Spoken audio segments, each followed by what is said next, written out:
Okay guys, good day. So in this video I'm going to be showing you guys what happened today, how I got this sell and this one too, even though I closed this one too early because of NFP. But I'm going to show you how I got it and how I got this buy from here now. So pay attention please. So this is my futures chart because we use futures chart to analyze in HRC, and then well, this video is not to explain why we use futures chart, so maybe in some other videos I'll explain that. Just make sure you're following closely on the group. So I'm very sorry for the fact that I've not released a video in the past 1 week now or so, and that's because I usually have a lot to do around this early period of the month, so I apologize for that. But thank you for waiting. Thank you for waiting, because I know I promised you guys video. So yeah, let me just explain how I got this trade. So you want to check where this price is turning from after marking all your coordinates, right? You want to check where this price is turning from. So I went to check. I found out that, let's go to 4 hours. I found out that price turned actually from, let me put the horizontal line there, so you can see price turned from this place here, this. So if you check this zone on 8 hours, this is a zone on 8 hours. If you check this is a zone on 8 hours, this. So that place where price turned from, starting from the low of this candle here, that's a zone on 8 hours. So to the high here, so that's the zone on 8 hours. I'm going to remove that very soon. So that's where price turned, from. By the way, we established that this highest high is true liquidity. That's the highest high that price wants to go and take originally, but price found an 8 hour zone, that is not liquidity, to send price down. And if 8 hour zone is sending price down, it is going to where? It is going to sessional. It's going to go for sessional true liquidity. So you are going to look in within the structure range. Where do we have sessional liquidity? We have daily here, we have sessional here. So if we have sessional here, because that zone that they turn from is not a daily zone, let's check daily. If you check daily, for example, give me a minute.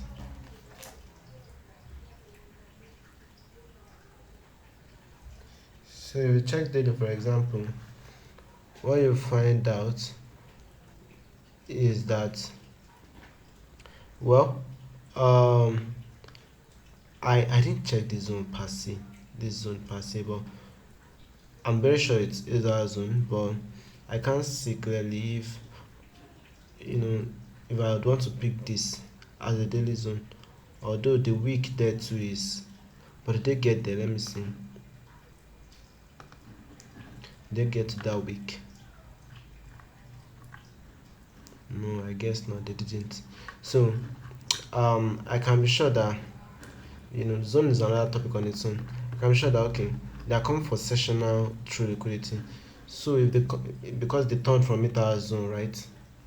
So if they are coming for sessional true liquidity, you see price started turning, you don't need to want to catch the tip of the move, and you can if you can, but I'm not looking for perfection. I'm just looking for consistency here. You get? So price turned from here, and then this day price started retracing. And when price starts retracing like this, one of the things that you realize is, okay, price is actually coming for this place, yeah, but price retraced. That means after coming from that 8 hour zone, That means this high and this high is not true liquidity, at least for the moment. Although this one, even this one, I'm not sure it is true liquidity. It was just true liquidity. Maybe I should have removed it. It was just true liquidity at the point where it was formed, just by this low taking this one flipped against itself. But that's the high side. I joined this low and this low, and if this low is carrying, I don't know, if this low is carrying um S minus, which is the London session this thing, and S minus came to take it out, so that I is not true liquidity. I should have removed that. So yeah, so if that is not true liquidity, if you check on 1 hour time frame, you can see this zone clearly. Maybe even if I had removed that, it would have given me more confidence under my trade, although I still took it because this zone here is not available as true liquidity and it's the obvious zone. So I sold from here. Let me check 15 minutes so that just pay attention to how I'm shuffling myself amidst the distance. So this was the zone I sold from. This zone here. You see this zone? See this zone here? Yeah. So I put my stop loss above this entire eye. Why is your stop loss so big like that, bro? Stop losses are supposed to be put at points of invalidation. That is at point where you are sure that if price should take that place out, then I'm wrong on the trade. It's not like you just put it on one place and price just weak you out and just be like, oh man, shit.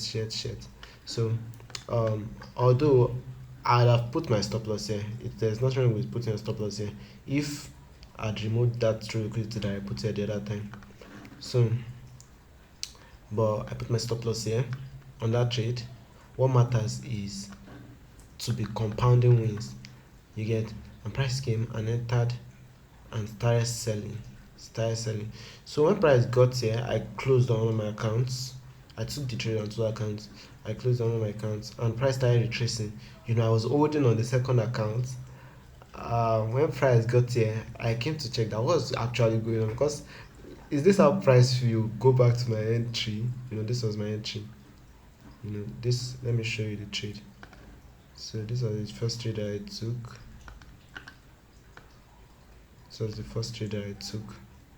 So I was targeting this place. Yeah. Was that my stop loss? Because I think the trade gave me like 3 hours. Yeah, I think I put my stop loss here actually. So maybe I'll check my journal later on. So this was my first trade. And then when price got here, I closed one of my accounts and price started tracing. So when price got around there, on my second account, I was like, okay, what's going on? Let me check the coordinate of London and Frankfurt. So I checked 7 o'clock. If you come and check 7 o'clock, let's go and check it together.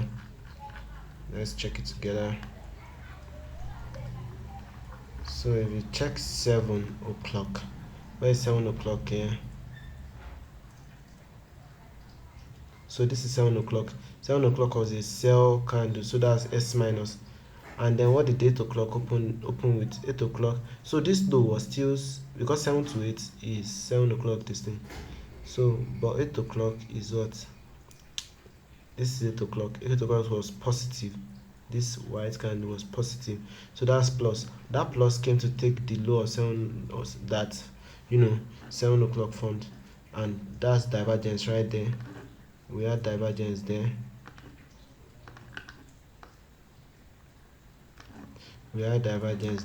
Making that high true liquidity. So I don't know, but you must have seen Andre say it, that if you have a divergence, the high is your target. Like if you are buying again, so assuming you cut this buy here, and this buy was a very sweet buy, if you ask me, but at the same time I didn't take it. Why? I didn't take it. I'm not interested in that kind of buy. Why? Because um this this candle is available as liquidity, so I wouldn't want to buy here. You get, even if I saw it, I wouldn't want to buy there. So they are just retracing. I knew that they're just retracing. Why? Another reason why I knew that they're just retracing is that this was D plus S minus. Let me show you this. D plus S minus, and another day opened D plus 2. So there was no divergence at all. The highest volume OR did not diverge at all. So I know that this eye for now is protected. That doesn't mean they cannot take that eye at all or ever. Don't get that wrong. But it just means that this is the target that we're going for, and then until we reach that target, there should really be no reason to come and take this eye. Especially when we didn't diverge here. So it's just as simple as that. So they took this true liquidity, and when they took that true liquidity, I knew that okay, I can sell again. I put this thing here, and this time around this was my stop loss because I know this eye is protected. So I was hoping to get this 4.5R. Do you understand? So I was hoping to get that 4.5R, and yeah, after they took that true liquidity, one of the things you look for is, did they give MA or EA? And they gave MA. Anyways, let me call it trend answer, because when you have like the same coordinates after they take a true liquidity, when you have the same coordinates, in this case we are bearish, and after they take a true liquidity to the opposite side, it's either you have the same coordinates or they totally absorb each other, in the sense that this one will be D plus S plus and this one will be D minus S minus, or they should be D plus S plus D plus S plus. Do you understand? So price sold from here, and this was where I sold from, and but I took my profit here before what's it called, NFP. I was not ready to trade my prop with NFP. So, and the trade went well up to this point, and this was the target that I was hoping for. So when they got to the target, I saw this zone here. You check on 4 hours, because there's no 8 hours here. If you mark out this zone, although they didn't get there here, but for me I would have put it here, but I think they got there on new USD, because yeah, if you check here now, I think they got there on new USD. This tip was this high, yeah, just like that. So let's go back to this thing. So that zone, it was also a bit obvious on 8 hours time frame. So that zone is, that zone, let me go to now. Although I'm not entirely, let me check. This was 8 o'clock. Okay, this low was S plus, so D plus S plus took D plus S plus out. This I is true liquidity. So basically I bought here. At least they will take out this I, even if they don't go for this I yet. At least they took out this I, but I'm expecting it to keep going up, by the way. But at least they'll take out this I for now. So when they take out this I and I see what they are doing, then we know what to do next. Wait, I'm just saying something here. Let me go to 15 minutes. I'm doing all this so that you guys can be aware of my signals too. Okay, so I think this side too is available as liquidity, because this S plus, this S minus, so that I2 will be available as liquidity. Don't take my word for it. Go on your chart and check yourself. Make sure you go on your chart and check yourself. So that high is sessional true liquidity, so they should come for this too, and they might as well just keep going up. So I'm saying them to keep going up a bit from here. So yeah, and I took this buy too. I took this buy to my stop loss here. I took this buy from here. You can see I already posted it on X. Put my stop. All those trades, I think I posted them on X also my stop loss here. I'm targeting for this high there. But what's come to what, I close my trade here at 3.4R. You get so yeah, that's it guys. That's it. So that's basically today Friday 4th of April 2025 trade. I hope you guys learned one or two things from there. So it is as simple as that guys. That's as simple as that. As simple as that. Thank you very much.